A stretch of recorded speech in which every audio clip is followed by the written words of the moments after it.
So first, we measure 50 inch out of the entire roll.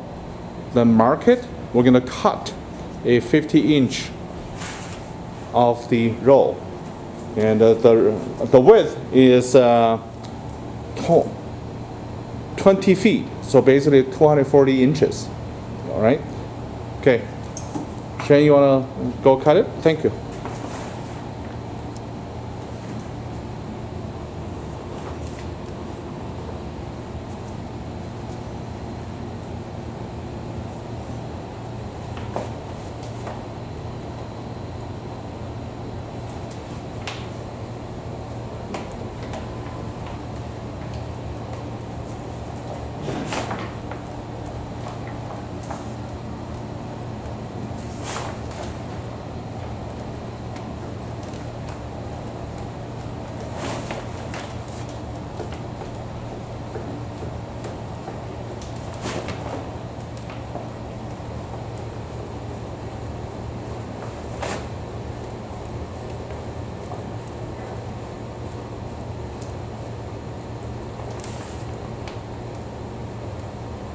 That's great. Okay, thank you.